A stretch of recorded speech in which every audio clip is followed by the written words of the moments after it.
Hi வணக்கம் மக்களே. எல்லாரும் நல்லா இருக்கீங்களா? நான் நல்லா இருக்கேன்.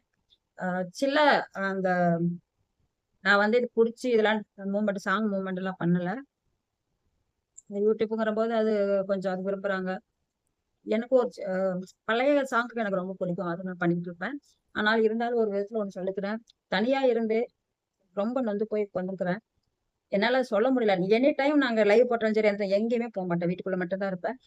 வெளியில போய் பேசுறதோ, பிடிக்கிறதோ யார்ட்டா போய் கொஞ்சம் டைம் பாஸ் சுத்தலாம் அப்படின்னு எதுக்குமே நான் போமாட்டேன். எதுக்கு சொல்றேன் இத அப்படின்னா, இவங்களுக்கு என்ன ஜாலியா வீட்டுக்குள்ள இருக்காங்க அப்படி இப்படின்னு நினைச்சு எத நினைக்கலாம். வீட்டுக்குள்ளேயே இருந்துகிட்டு வீடியோ போடுறாங்க அப்படி இப்படின்ட்டு. என்னுடைய வேதனை எனக்கு தெரியும். தனிமையில யார் யாரெல்லாம் இருக்கிறாங்களோ அவங்களுக்கு எல்லாத்துக்கும் ஒரு இனம் புரியாத வலி அப்படிங்கிறது வந்து ஒண்ணு வந்துகிட்டே இருக்கும். அது நான் கண்டிப்பா சொல்லுவேன் நானு. நானு வாழ்க்கையில ஃபர்ஸ்ட் மேரேஜ் வாழ்க்கையிலேயே ரொம்ப நொந்து போய் தான் உட்கார்ந்துருக்கிறேன்.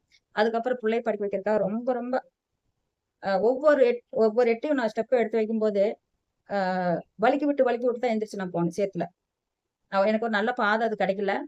ரொம்ப பொண்ண படிக்க வைக்கிறப்ப வந்து அவளுக்கு எந்த கஷ்டமும் தெரியல. அவளுக்கு வந்து எந்த கஷ்டமும் தெரியல. நான் பார்த்துக்கிட்டேன் எல்லாமே. அவளுக்கு கஷ்டம் இல்லாம வளர்த்துட்டேன். அதனால அவளுக்கு அந்த கஷ்டம் தெரியாம வளர்ந்துக்கிட்டா. ட்ரெஸ்ஸிங் ஆகட்டும், செப்பல்ஸ் ஆகட்டும், எதா இருந்தாலும் காலேஜ்ல என்னெல்லாம் பிள்ளைக ஒரு நல்லா ரிச்சான ஃபேமிலில அந்த மாரி தான் நான் அவள பார்த்தா எனக்கு இல்லாட்டியும் கூட அவளுக்கு பார்த்து நான் பண்ணேன். இப்ப இப்ப எப்படி நான் நைட்டி போட்டுக்கிட்டு சுத்திக்கிட்டு வீட்டுக்குள்ளேயே கிடக்கிறனோ, வீடியோ போடுறதோ, ஒரு காலுக்கு அது இதுன்னு போட்டுட்டு கிடக்குறேன். அப்பவும் அதே மாரி தான் நான் பண்ணேன். எங்க பொண்ணுக்கு நான் நைட்டி போட்டு, ஏதோ வெளியில போனா ஒரு 4 சேலை இருக்கும். அத மட்டும் கட்டிட்டு போயிருவேன். அம் இப்ப இப்ப நான் இந்த ட்ரெஸ் போட்டுக்கிறது வந்து நான் சென்னைக்கு போறதுனால என் பொண்ணுக்காக 2, 3 ட்ரெஸ் எடுத்தேன். அது நான் சும்மா எனக்கும் அவளுக்கும் ஒரு கொஞ்சம் தைக்கணும். அவங்க புடிச்சு அடிக்கணும். அத அவ அடிச்சுக்குவா. எனக்காகவே நான் எதுவும் ட்ரெஸ்ஸா எதுவும் எடுத்து போடுறதுக்கு எனக்கு அந்த மைண்ட் வராது. எல்லாமே வந்து என் பொண்ணு நல்லா இருந்தா போதும் அப்படித்தான் நான் நெனைப்பேன் நானு. அவள நெனச்சா என்னால அழுகாம இருக்கிறதுக்கு சான்ஸ் இல்ல. அதுல எவ்வளோ அன்பு வச்சிருந்தேன். எப்படி நான் இருந்தேன் அப்படிங்கிறது இது யாருக்கும் தெரியாது. நாங்க 2 பேரும் தனியா இருக்கிறப்ப எனக்கு கவலையே இல்ல. காசுக்காக ரொம்ப ஏங்கி ரொம்ப சுத்தி எப்படி எப்படிலாம் பண்ணணுமோ, அப்படி அதுக்கெல்லாம் நான் கரெக்ட்டா பார்த்துக்கிட்டு இருந்தோம். ஆனா என் புள்ளையும் வந்து அதுல டியூஷன் எடுத்து மாசம் 4000, 5000 சம்பாரிச்சுட்டு இருந்தா. வீட்டு செலவுக்குலாம் அதுல அதுல போயிரும். அப்படித்தான் இருந்தா. கல்யாணம் வேண்டாம்மா, கல்யாணம் வேண்டாம்மா. ஃபர்ஸ்ட் இருந்து அதே தான் சொல்லிட்டு இருப்பா.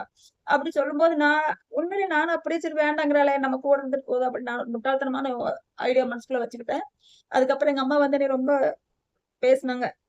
"உன்னுடைய சுகத்துக்காக உன் புள்ள கல்யாணம் பண்ணாம இருக்கக்கூடாது. கன்னி பொண்ணு வீட்ல வச்சிருக்க கூடாது" அப்படின்னாங்க. அதுக்காக சரின்னு அதுக்காக மாப்பிள்ளை பார்க்க சொல்லன்னு சில பேர்ட்ட சொல்லியிருந்தேன். அந்த இதுல வந்து சில பேரு நகை, சொந்த வீடு இருக்குதா? என்ன பேக்கிரவுண்ட் இதெல்லாமே பார்த்துக்கிட்டு இருந்தாங்க. எங்க பொண்ணு ஒரே பேச்சு சொல்லிட்டா, "அம்மா எனக்கு படிச்ச படிச்ச மாப்பிள்ளைய மட்டும் கட்டி குடுத்துரும்மா. எனக்கு வேற எதுவும் வேண்டாம். நான் பார்த்துக்கிறேன்ம்மா அவங்ககிட்ட பேசி. உங்களையும் கூட வச்சிருந்தா தாம்மா நான் கல்யாணம் பண்ணிக்குவேன். இல்ல பண்ணிக்க மாட்டேன்" அப்படின்னு சொல்லி சொன்னா அப்படி. யார் வந்து பார்க்க வந்தாலும் அப்படித்தான் சொல்லுவா பேசுறப்ப. "எங்க அம்மா கூட இருந்தா தான் நான் கல்யாணம் பண்ணிக்குவேன். இல்லைன்னா கல்யாணம் எனக்கு வேண்டாம்" அப்படிதான் சொல்லிட்டு இருந்தா. அவ மேல தப்பில்ல. இந்த மாரி தப்பில்ல. நீ திட்டியிருக்கிறா, பேசியிருக்கிறான்னா, அத விட ரொம்ப டார்ச்சர் பண்ணிக்கிறேங்க பொண்ண. ஒரு நாள் கூட நிம்மதியா விடமாட்டா அவள.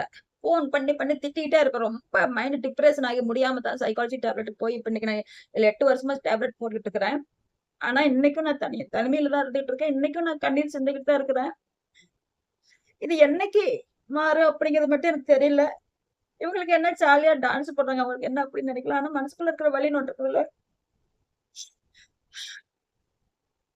எனக்கு சில ஆசைகள் இருக்கு. நான் என்னைக்குமே பூ வச்சு, அந்த கல்யாணத்தப்பலாம் பூ வச்சு சந்தோஷமா இருக்கிறதுக்கு என்னுடைய இல்ல எனக்கு. அந்த அளவுக்கு மேரேஜ் லைஃப் எனக்கு அமையல. எங்க நான் பூ பார்த்தாலும் சாமி நெனப்புல சாமிக்கு தான் வாங்கிட்டு வந்து போடுவேன் நானு. சும்மா இந்த டான்ஸ் ஏதாவது கொஞ்சம் பாட்டுக்கு பண்றப்ப மட்டும் வச்சுக்கிட்டு இருக்கேன் நானு. வேற எதுக்கும் நான் இப்ப வைக்க மாட்டேன். இன்னொன்னு ஒரு இதுல வந்து நான் பார்த்தேன். பெண்கள் டெய்லியும் பூ வச்சா, ஆ பணம் என்னைக்குமே வீட்ல இருக்கும். லட்சுமி தேவி குடியிருப்பா அப்படின்னு அதையும் படிச்சேன் நானு. அதுக்கப்புறம் கூட கொஞ்சம் கொஞ்சமா வாங்கி வைப்பேன் நானு. இன்னைக்கு எங்க பொண்ணுக்கு வீட்டுக்கு போகணும். முடியாத சூழ்நிலை என்ன அப்படின்னா, பூனைக்குட்டி குட்டி போட்டிருக்குது. பெரிய பூனை 4 குட்டி போட்டிருக்குது. அத விட்டுட்டு போகவும் முடியல. அங்க கொண்டுட்டு போகவும் முடியல என்னால. என்ன பண்றதுன்னே தெரியல. பூனைக்குட்டி வேண்டாம்மா, வேண்டாம்மா அப்படிங்கிறா. கடவுள் சிவபெருமான் ஏதோ ஒரு வழி விடுவார்ன்னு எனக்கு ஒரு நம்பிக்கை இருக்குது. கண்டிப்பா நடக்கும். பார்ப்போம் ஏதோ ஒண்ணு.